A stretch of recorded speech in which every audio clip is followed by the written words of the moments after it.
संसार का सबसे बड़ा सत्य पैसा है, रुपया है, ऐश्वर्य है। उसके बिना इंसान का कोई मूल्य नहीं। कितना भी बड़ा बुद्धिमान इंसान हो, पैसे का अभाव, रुपए का अभाव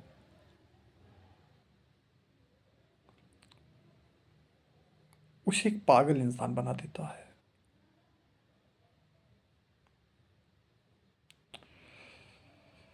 पंचतंत्र के अपरिचित कार्यक्रम में लिखा है, शीलम शौचम क्षांति दक्षिणता मधुरता कुले जन्म न विराजन्ते वित्त विहीनस्य पुरुषस्य।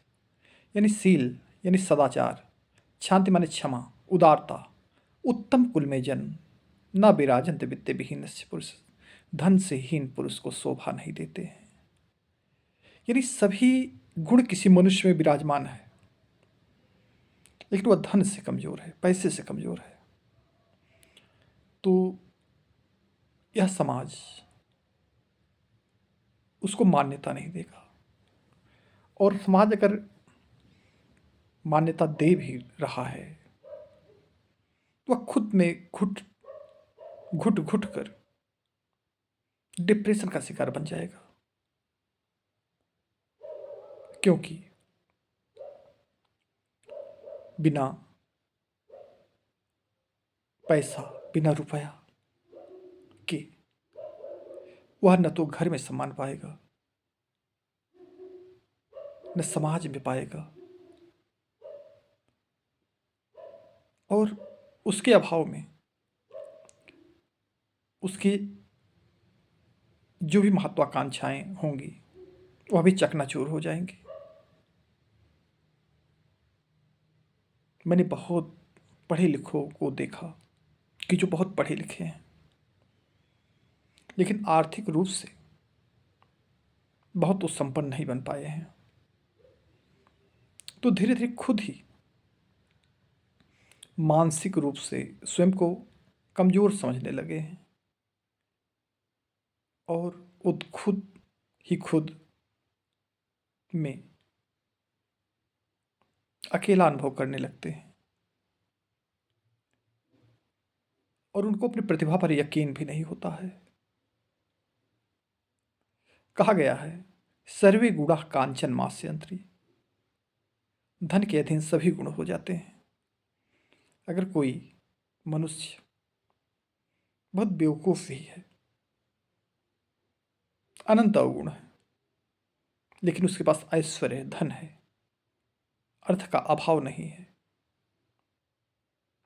तो उसके बल पर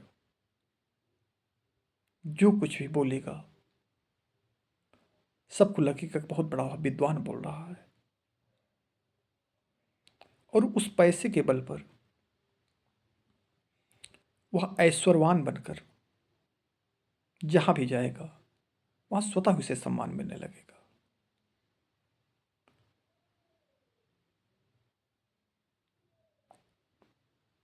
पैसा के अभाव के कारण आज का जो समकालीन समय चल रहा है, भौतिकतावादी युग, इसमें कोई व्यक्ति पैसे से कमजोर है तो वह कोई भी युद्ध नहीं जीत सकता, अपने स्वाभिमान की रक्षा भी नहीं कर सकता है, वह न्याय भी नहीं प्राप्त कर सकता है।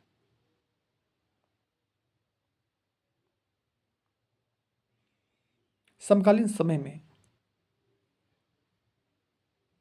वही व्यक्ति न्याय पा सकता है, वही व्यक्ति सफलता प्राप्त कर सकता है, वही व्यक्ति सम्मान प्राप्त कर सकता है, वही व्यक्ति पीछे प्राप्त कर सकता है जिसके जीवन में पैसे का अभाव नहीं होता। और यही कारण है कि बड़े बड़े अधिकारी, राजनेता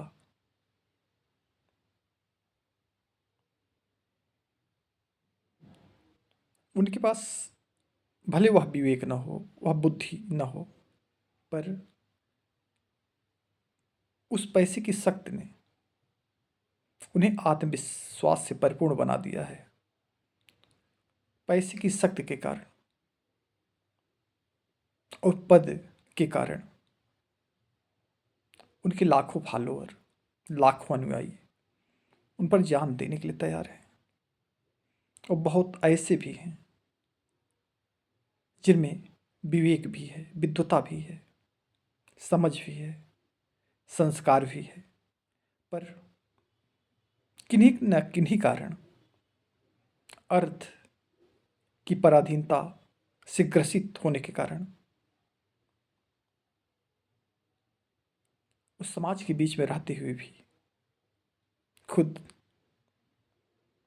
अकेलापन के शिकार होते रहते हैं, क्योंकि अर्थ के अभाव के कारण वो जिस योग्य होते हैं वहां पहुंच ही नहीं पाते हैं। आज कोई व्यक्ति कितना भी योग्य हो, समाज में बहुत लोग मिल जाते हैं जो बहुत पढ़े लिखे होते हैं, बहुत योग्य होते हैं, जिनके अंदर एक श्रेष्ठ लीडर भी होता है, पर धन के अभाव के कारण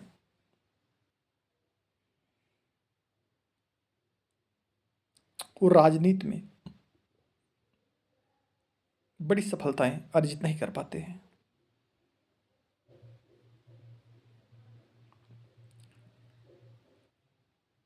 कभी कभी तो लगता है कि आज का जो समाज है,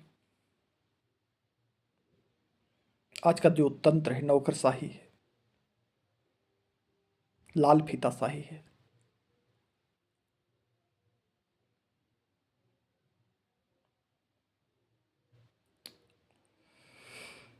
ऊपर से तो सब ठीक ठाक लगता है, जब कोई इसके मकड़े जाल में फंसता है तब लगता है कि वास्तव में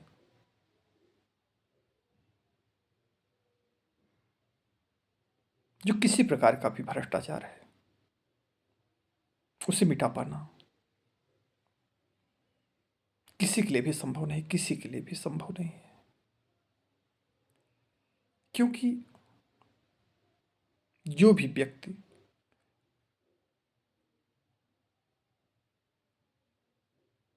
मिटाने का प्रयास करेगा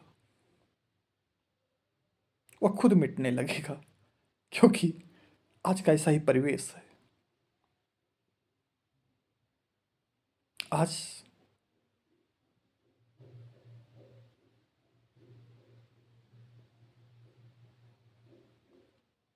का जो समय चल रहा है बहुत खतरनाक है। आज जो स्वाभिमानी व्यक्ति है उसके मन की बात भी कोई सुनना नहीं चाहता है। वो अपनी पीड़ा बताए तो किससे बताए, कोई सुनना नहीं चाहता है। कभी कभी वह सही होने पर भी षड्यंत्रों के जाल में उलझ जाता है। अगर वह किसी से कहे तो उपहास का पात्र बनने लगता है, और ना कहे तो अंदर ही अंदर घुटने लगता है।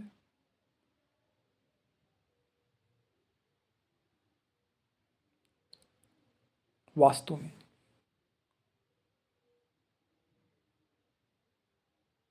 समकालीन समय को देखकर मुझे यही लगता है कि योग्यता, बुद्धिमत्ता कुछ नहीं होता। बस ईश्वर की जिस पर ऊपर कृपा हो जाए, भाग्य जिसको साथ दे, जिसको आगे बढ़ाना चाहे बढ़ा दे, जिसको सबल करना चाहे कर दे। वरना व्यक्ति कितना भी बुद्धिमान हो, कितना भी विवेकी हो, वह अपने सपनों का राजमहल खड़ा नहीं कर पाता।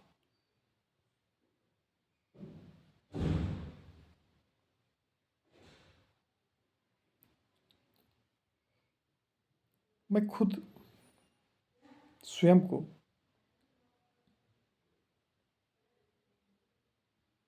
सरकारी पद के उपयुक्त नहीं पाता। क्यों? क्योंकि सरकारी सेवा में खुलकर बोलने का भी अधिकार नहीं होता, और आदमी कभी खुलकर बोल दिया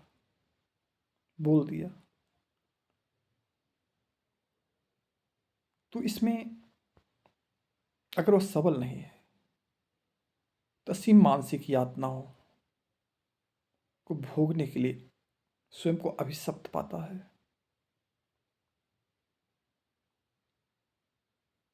और मैं ईश्वर से यही कामना करता हूँ मुझे आने वाले भविष्य में आर्थिक रूप से इतना सशक्त बना दे और सरकारी सेवा से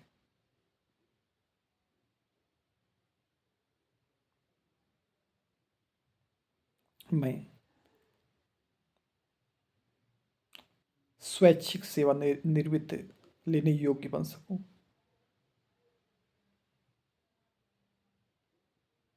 और यह तभी हो पाएगा जब ईश्वर मेरे साथ कोई चमत्कार करेगा।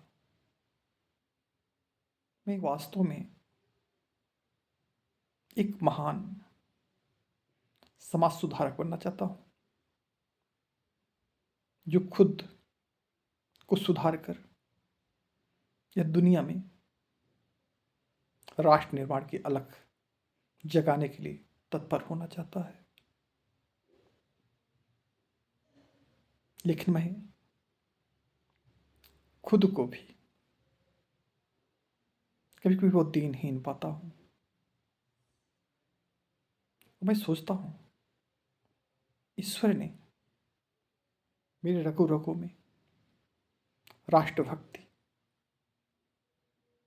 मानवता, दया, निश्चलता, करुणा, परोपकार की भावना व्याप्त कराया है, तो मुझे निर्धन क्यों बना दिया है कि मैं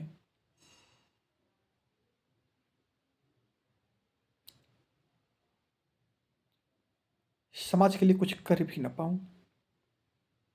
केवल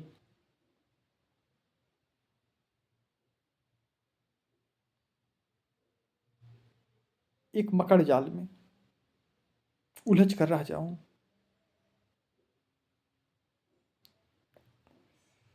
मैं अपने जीवन में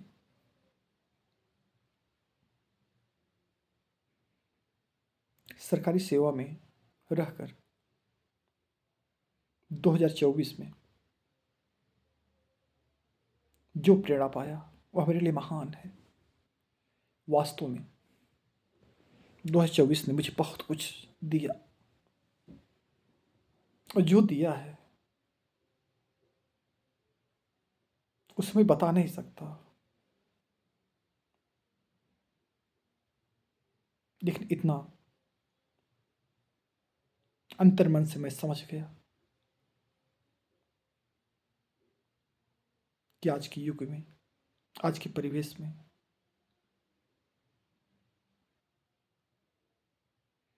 मुझ जैसे इंसान को आर्थिक सबल होने की जरूरत है। अगर मुझ जैसे इंसान सबल नहीं हो पाएंगे तो जो अंतःकरण में महानताएं व्याप्त है वो सब काल कवलित हो सकती है। मैं सैकड़ों विद्यालय की नींव रखने का सपना देखता हूँ। एक विश्वविद्यालय की नींव रखने का सपना देखता हूँ। शिक्षा तंत्र और सरकारी तंत्र को पारदर्शी और ईमानदार बनाने का सपना देखता हूँ। लेकिन कभी कभी सोचता हूँ क्या मेरा यह सपना मुझ में जो अंगड़ाइयाँ लेता है सिर्फ मुझे छलने के लिए लेता है कि भविष्य में मुझे सबल और समर्थ बनाकर उस योग्य बना सकता है कि मैं इस पर वास्तव में कार्य कर सकूं, वास्तव में नीति निर्माण की अपनी भूमिका अदा करके राष्ट्र के विकास में, राष्ट्र के निर्माण में अपना असीम योगदान देने में समर्थ हो पाऊंगा। हमेशा मैं सोचता रहता हूं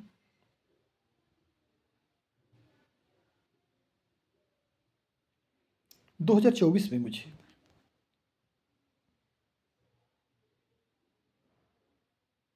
अर्थ की समस्याओं से बहुत जूझना पड़ा, अभी भी जूझना पड़ रहा है।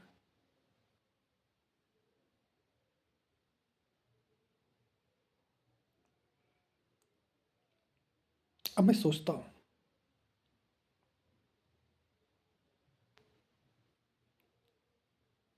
कि ईश्वर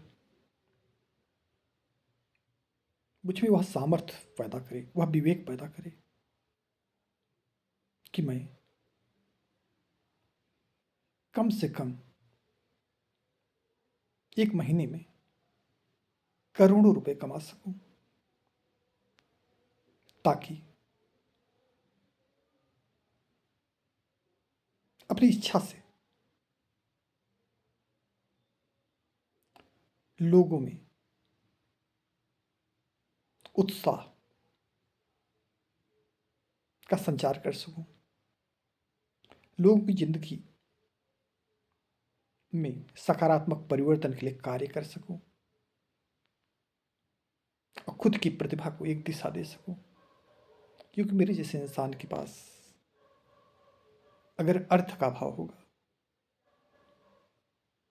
तो एक सामान्य मानव बनकर ही गुपचुप पड़ा रहेगा और संसार उसकी भावनाओं को, उसके अंतःकरण को समझ ही नहीं पाएगा।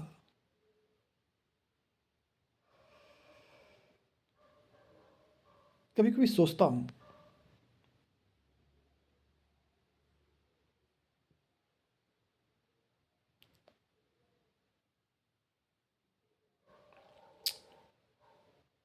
कि